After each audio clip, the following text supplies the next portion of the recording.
আসসালামু আলাইকুম। এখন শুনবেন সংবাদ শিরোনাম। বহুল কাঙ্ক্ষিত ত্রয়োদশ জাতীয় সংসদের স্পিকার হাফিজ উদ্দিন ডেপুটি কায়সার কামাল শপথ পড়ালেন রাষ্ট্রপতি। দেশে আবারও শুরু হলো গণতান্ত্রিক যাত্রা। অধিবেশনের প্রথম ভাষণেই বললেন প্রধানমন্ত্রী, তর্ক বিতর্ক আর জাতীয় সমস্যা সমাধানের কেন্দ্রবিন্দু হবে সংসদ। ইস্যুতে বিরোধী মতামতকে গুরুত্ব দেয়া হবে, প্রত্যাশা জামায়াতের। জুলাই সনদ বাস্তবায়নে সোচ্চার থাকবে 11 দল। পৃথকীকরণ নিয়ে ধোঁয়াশা কাটছে না, পদায়ন নিয়ে দ্বন্দ্বের অবসান হয়নি, শক্তিশালী রাজস্ব কাঠামোর জন্যই বিভক্তি দরকার বলছেন বিশ্লেষকরা। এতক্ষণ শুনছিলেন সংবাদ শিরোনাম, এবারে শুনবেন বিস্তারিত। ত্রয়োদশ জাতীয় সংসদের প্রথম অধিবেশন। স্পিকার নির্বাচিত হয়েছেন অবসরপ্রাপ্ত মেজর হাফিজ উদ্দিন আহমদ এবং deputy speaker barrister Kaiser Kamal.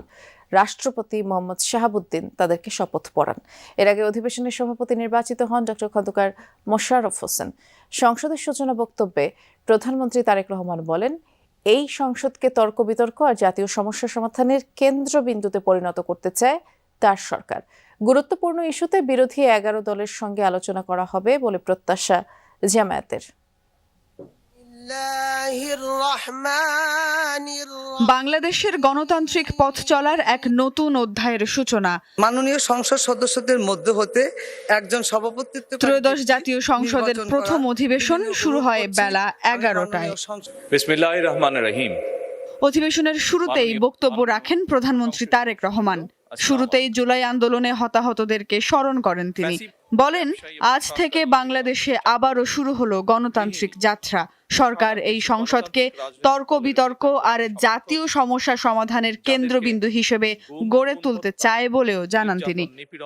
দেশে আজ থেকে আবারও সেই কাঙ্ক্ষিত সংসদীয় গণতন্ত্রের যাত্রা শুরু হলো। আলহামদুলিল্লাহ। বিএনপি একটি স্বনির্ভর, সমৃদ্ধ, নিরাপদ গণতান্ত্রিক বাংলাদেশ প্রতিষ্ঠা করতে চায়। এই লক্ষ্য অর্জনে আমি জনগণের সমর্থন এবং সহযোগিতা চাইছি। আমরা এই মহান জাতীয় সংসদকে সকল যুক্তি, তর্ক আর জাতীয় সমস্যা সমাধানের কেন্দ্রবিন্দুতে পরিণত করতে। আগে সংসদে স্পিকার এবং ডেপুটি স্পিকার নির্বাচিত না হওয়ায় কার্যক্রম পরিচালনার জন্য অধিবেশনের সভাপতি হিসেবে ডক্টর খন্দকার মোশাররফ হোসেনের নাম ঘোষণা করেন প্রধানমন্ত্রী। সভাপতি হিসেবে এই নাম সমর্থন করে সরকারি এবং বিরোধী দল। আমাদের দলের পক্ষ থেকে এটাকে পূর্ণ সমর্থন জানাচ্ছি। প্রধানমন্ত্রীর এই প্রস্তাবকে আমরা বিরোধী দলের পক্ষ থেকে পূর্ণ সমর্থন জানাচ্ছি। এরপর সভাপতি ঘোষণা করেন স্পিকার এবং ডেপুটি স্পিকারের নাম। স্পিকার নির্বাচিত হন অবসরপ্রাপ্ত মেজর হাফিজ উদ্দিন আহমেদ বীর বিক্রম এবং ডেপুটি স্পিকার নির্বাচিত হয়েছেন ব্যারিস্টার কায়সার কামাল। তাদের নাম সকল সংসদ সদস্যদের সর্বসম্মতিক্রমে। সংসদের স্পিকার অবসরপ্রাপ্ত মেজর হাফিজ উদ্দিন আহমদ বীর বিক্রম এবং ডেপুটি স্পিকার ব্যারিস্টার কায়সার কামালকে শপথ পড়ান রাষ্ট্রপতি মোহাম্মদ শাহাবুদ্দিন। দুপুর 12টা নাগাদ জাতীয় সংসদ ভবনে শপথ পাঠ করান রাষ্ট্রপতি। শপথ পাঠ পরিচালনা করেন জাতীয় সংসদের সচিবালয়ের সচিব কানিজ মওলা। আর শপথ পাঠ অনুষ্ঠানে উপস্থিত ছিলেন সংসদ নেতা ও প্রধানমন্ত্রী তারেক রহমান, স্থানীয় সরকার মন্ত্রী মির্জা ফখরুল ইসলাম আলমগীর, স্বরাষ্ট্রমন্ত্রী সালাউদ্দিন আহমদ, আইনমন্ত্রী মোহাম্মদ আসাদুজ্জামান, সংসদ সদস্য গয়েশ্বর চন্দ্র রায় সহ আরো অনেকে।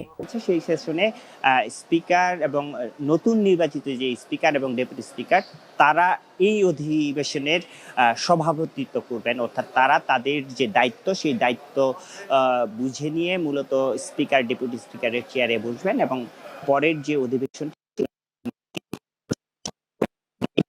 মূলত বিগত অন্তর্বর্তীকালীন সরকারের সময়ে যে অধ্যাদেশগুলো হয়েছিল, অর্থাৎ সংবিধান সম্পর্কিত যে সংশোধনের বিষয়গুলো নিয়ে আলাপ আলোচনা হয়েছে, সেগুলোর বাইরে মূলত 133টি অধ্যাদেশ জারি করেছে অন্তর্বর্তীকালীন সরকার। সেই 133টি অধ্যাদেশ এই অধিবেশনে হয়তো আমরা যতটুকু জানতে পারছি, যেহেতু এর আগে সরকার দলের যে স্বরাষ্ট্রমন্ত্রী সালাউদ্দিন আহমেদ তিনি বলেছিলেন যে এই অধ্যাদেশগুলো সংসদে তোলা হবে, সেটি হয়তো এই অধিবেশনে তোলা হতে পারে। এবং তারপরে মূলত এই অধিবেশনগুলো আমরা যতটুকু জানতে পারছি যে এই অধিবেশনগুলোর বেশিরভাগ ক্ষেত্রেই সংসদে উপস্থাপনের পর সেটি বিল আকারে পাশ করা হবে এবং কিছু কিছু এখান থেকে হয়তো বাদ যেতে পারে। সেক্ষেত্রে বিরোধী দলের সেই জায়গাটায় কিছু আপত্তি থাকতে পারে। সেক্ষেত্রে ধরে নেওয়া যায় যে এই অধিবেশনটি একটি প্রাণবন্ত একটি অধিবেশন হতে যাচ্ছে, বা আমরা হয়তো দেখতে পারবো হয়তো কিছুক্ষণের মধ্যেই সেই অধিবেশনটি শুরু হলে। কারণ যেই বিষয়গুলো বাদ দেওয়ার কথা সরকার দলের পক্ষ থেকে বলা হচ্ছে বা উত্থাপন হতে পারে, সেই জায়গাগুলোতে বিরোধীদের হয়তো বিরোধিতা করবেন।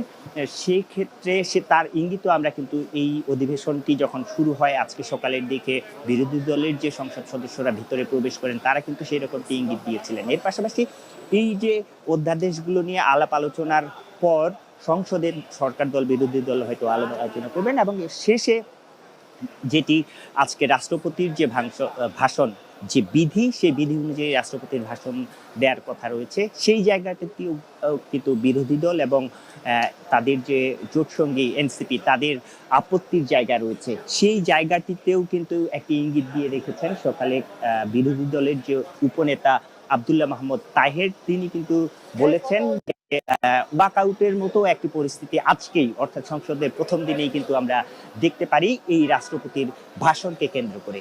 সেটি হয়তো আরো কিছুটা সময় গেলেই বোঝা যাবে। সেই পর্যন্ত আসলে সবাইকে অপেক্ষা করতে হবে। বিরোধী দল এবং সরকার দলের এই যে সড়কটি যদিও সকাল থেকেই একেবারে বন্ধ করে রাখা হয়েছিল, তারপর ফুটপাত ধরে তাও হেঁটে যাচ্ছিলেন সাধারণ মানুষ, একেবারে শ্রমজীবী কিংবা দিন এনে দিন খাওয়া মানুষগুলো হেঁটে যাচ্ছিলেন।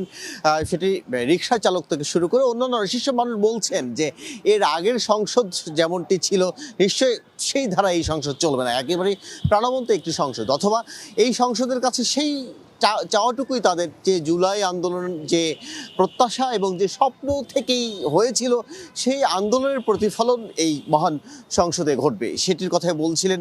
এবং সাধারণ মানুষ পৃথকীকরণ নিয়ে তৈরি হয়েছে ধূম্রজাল।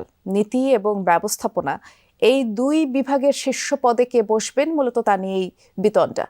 অন্তর্বর্তী সরকার এনবিআরকে ভেঙে দুই ভাগ করে প্রজ্ঞাপন জারি করে। নতুন সরকার ক্ষমতা গ্রহণের পর সংস্কার উদ্যোগ এগিয়ে নিতে দৃশ্যমান উদ্যোগ গ্রহণ করেনি। তবে বুধবার এনবিআরে গিয়ে সার্বিক বিষয়ে খোঁজ নেন প্রধানমন্ত্রীর অর্থ পরিকল্পনা উপদেষ্টা। বিশ্লেষকরা বলছেন শক্তিশালী রাজস্ব খাত সৃষ্টির লক্ষ্যেই অভ্যন্তরীণ আয়ের প্রধান উৎস জাতীয় রাজস্ব বোর্ড বা এনবিআর। এই খাত থেকে আদায় হয় মোট রাজস্বের 85%। সরকারের এই প্রতিষ্ঠানটির সক্ষমতা বৃদ্ধির জন্য চলমান আছে নানামুখী উদ্যোগ। রাজস্ব আদায় বৃদ্ধি এবং ব্যবস্থাপনা টেকসই করতে গেল বছর এনবিআর ভেঙে দুই ভাগ করে অন্তর্বর্তী সরকার। নীতি এবং ব্যবস্থাপনা এই দুই ভাগে বিভক্তি করে জারি করা হয় প্রজ্ঞাপন। নির্ধারণ করে দেয়া হয় দুই বিভাগের কাজের ক্ষেত্র। ব্যবস্থাপনা বিভাগ শুধু রাজস্ব আদায়, বদলি ও পদায়ন, বাজেট ব্যবস্থাপনা সহ কয়েকটি বিষয় নিয়ে কাজ করবে। আর নীতি বিভাগের তত্ত্বাবধানে রাখা হয় আয়কর, ভ্রমণ, কাস্টমস, আবগারি শুল্ক সহ পরিচালনা সংক্রান্ত নানা